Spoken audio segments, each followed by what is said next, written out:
चेलों बजा रही थी और बेटी के सामने 3 आदमियों की आवाजें सुनाई दे रही थीं। बेटी की बेबसी के आंसू देखकर माँ अपने दिल की आग और दबा नहीं पाई। उसने ठान लिया कि इन दरिंदों से खून का बदला खून से लेगी। माँ ने बेटी के मोबाइल का इस्तेमाल कर दरिंदों में से एक पीले बाल वाले को ढूंढ निकाला। इस समय पीले बाल वाला नहीं जानता था कि उसका सामना माँ के न्याय से होने वाला है, लेकिन जब जीजैन ने उसे गंदे वीडियो सौंपने के लिए मजबूर किया तो पीले बाल वाले ने गंदा इशारा किया और इससे जीजैन का गुस्सा 7वें आसमान पर पहुंच गया। इसके बाद जीजैन ने मोबाइल छीन लिया और पुलिस स्टेशन जाने की तैयारी की ताकि पीले बाल वाले को जेल में डाल सके, लेकिन जीजैन ने शायद उसकी चालों को समझा था। अगले ही पल पीले बाल वाले आदमी ने जमीन पर पड़ी लकड़ी उठाई और गालियां बकते हुए उसकी ओर तेजी से बढ़ा। इसके बाद पीले बाल वाले ने उस पर पागलों की तरह हमला कर दिया, लेकिन जब जिजेन लगभग मरने वाली थी तभी गश्त कर रहे पुलिसकर्मी ने यह सब देख लिया। किस्मत से पीले बाल वाले को पुलिस ने पकड़ लिया, लेकिन दुर्भाग्य से लंबा चौड़ा पीले बाल वाला नाबालिग निकला। उसे पकड़ने के बावजूद आपराधिक जिम्मेदारी में नहीं लाया जा सकता था। जब कानून न्याय नहीं दिला सका तो उसने अपने तरीके से न्याय करने का फैसला लिया।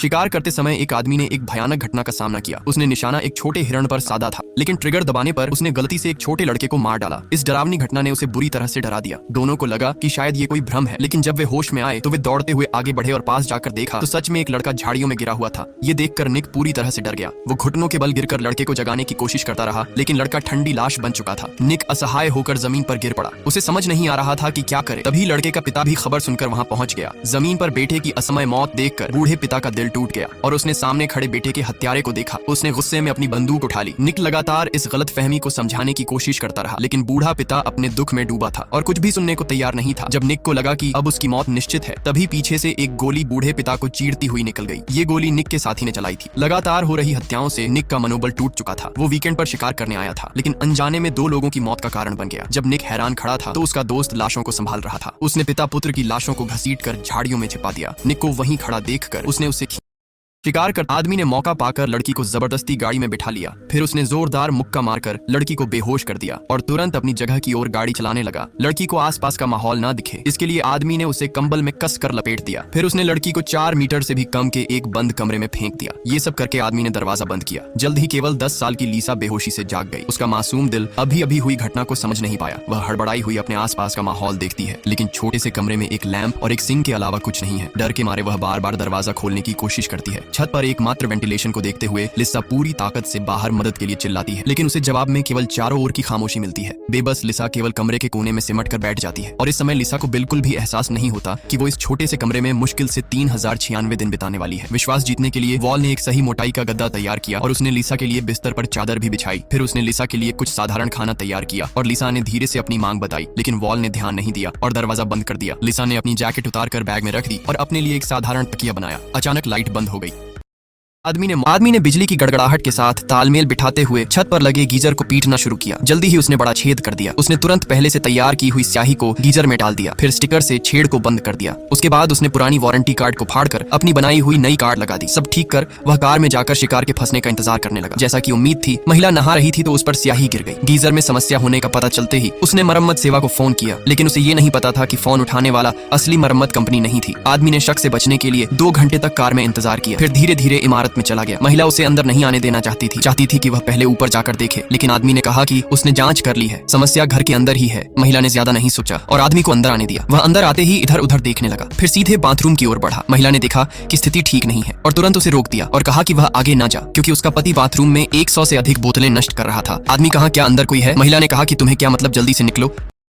एक आदमी पायलट का भेष बनाकर एयर होस्टेस का मोजा चुरा लेता है। जब तक एयर होस्टेस दूर नहीं गई थी, आदमी ने तुरंत मुड़कर उसे आवाज दी। एयर होस्टेस ये सुनकर तुरंत पहचानने के लिए आती है। बिना ये जाने कि ये आदमी का जाल है, वो एयर होस्टेस के एक्सेस कार्ड से पीछे का दरवाजा खोलता है। जब वह मुड़ती है तो दरवाजे का कार्ड वापस कर देता है। एयर होस्टेस के जाने के बाद माइक जल्दी से दरवाजा खोलता है और फिर पायलट की वर्दी उतारकर एयरपोर्ट के सुरक्षा गार्ड में बदल जाता है। बाहर के साथी को अंदर लाने के लिए माइक गुस्से में मुख्य दरवाजे की ओर बढ़ता है। फिर वह पहले से तैयार किया हुआ पास निकालता है और सभी को धोखा देने में कामयाब हो जाता है। फिर वे तुरंत हवाई अड्डे के गोदाम में पहुंचते हैं। 500 मिलियन अमेरिकी डॉलर की नकदी चुराने के लिए उन्होंने गाड़ी से एक बड़ा ताबूत निकाल लिया और उसमें तिजोरी खोलने के लिए बहुत ऊंची तकनीक के हथियार थे। सभी तैयारियों के बाद माइक और उसका साथी ड्रिल उठाते हैं और तिजोरी के दरवाजे पर जोरदार तरीके से काम शुरू कर देते हैं। फिर वे विजुअल ग्लास पहनते हैं, सावधानी से एंडोस्कोप को छेद में डालते हैं और अंदर के अलार्म वायर को ढूंढते हैं, क्योंकि अगर अलार्म बच गया तो उन्हें जेल की सजा मिलना तय है। अलार्म का पता चलने के बाद माइक उसे हुक से बाहर निकालता है, लेकिन माइक वायर को सही से काटने के बाद भी अलार्म रुकता नहीं है।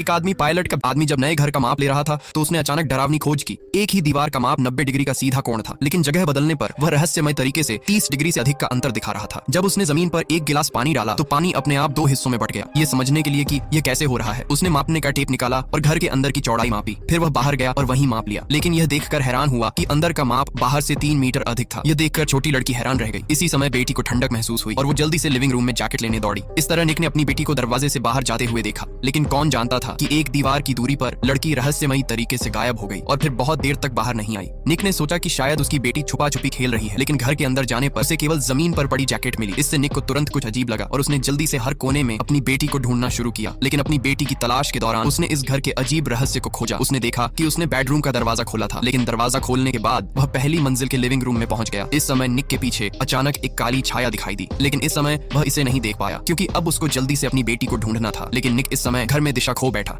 इसलिए उस आदमी जब नए घर लड़का लाल चादर पहने लगातार दौड़ रहा था। गांव में कुछ लोग अक्सर उसके साथ मजाक करते कि अगर उसकी चोखा जमीन छू लेगी तो वो मर जाएगा। इस पर उसके दोस्तों ने उसे एक उपाय बताया कि अगर चादर कमर पर बांध लो तो चादर जमीन को नहीं छुएगा और वो मरने से बच जाएगा। मासूम लड़के ने इस पर विश्वास कर लिया। उसने और उसके 4 दोस्तों ने मिलकर मेंढक पकड़ने का प्लान बनाया, लेकिन वे कभी वापस नहीं आए। 5 बच्चों के माता पिता ने पुलिस में रिपोर्ट दर्ज कराने की कोशिश की, लेकिन पुलिस ने 24 घंटे पूरे न होने का कारण देकर उन्हें वापस भेज दिया। 4 महीने बाद सरकार ने लोगों के दबाव में आकर सेना को पहाड़ों की तलाशी के लिए भेजा। उन्होंने 2 करोड़ पर्चे छपवाए, 42 लाख कोरियाई बोर्ड का इनाम रखा और पास के तालाबों का पानी निकालकर तलाशी ली, लेकिन कोई नतीजा नहीं निकला। जैसे जैसे खबर की गर्मी कम होती गई, लापता बच्चों को लोग धीरे धीरे भूलने लगे। केवल उनके माता पिता ही लगे रहे। उन्होंने महिला तांत्रिक को खोजा। तांत्रिक ने दाहिने हाथ से सिक्के हिलाए, बाएं हाथ से माला घुमाई और सीटी बजाई। हाथ के सिक्के फेंकते ही कह दिया कि बच्चा मिल गया है। वो सबको पास के गांव में ले गई। एक कचरा गाड़ी के पास से गुजरते हुए उसने उत्साहित होकर कहा कि बच्चे उसी में हैं। तो माता पिता कचरा गाड़ी पर चढ़ गए और पागलों की तरह सारा कचरा छान मारा। हर कोने को खंगाला, लेकिन कुछ भी नहीं मिला।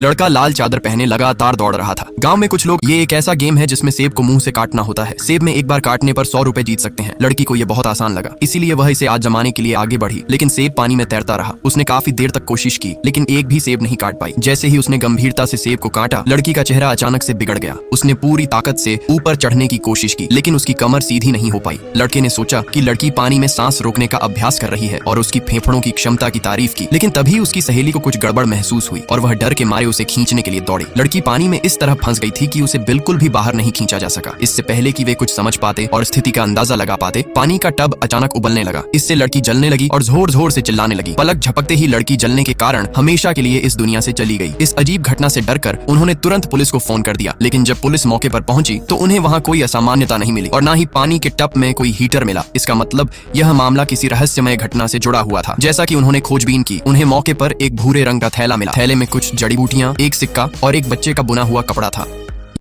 ये एक ऐसा गेम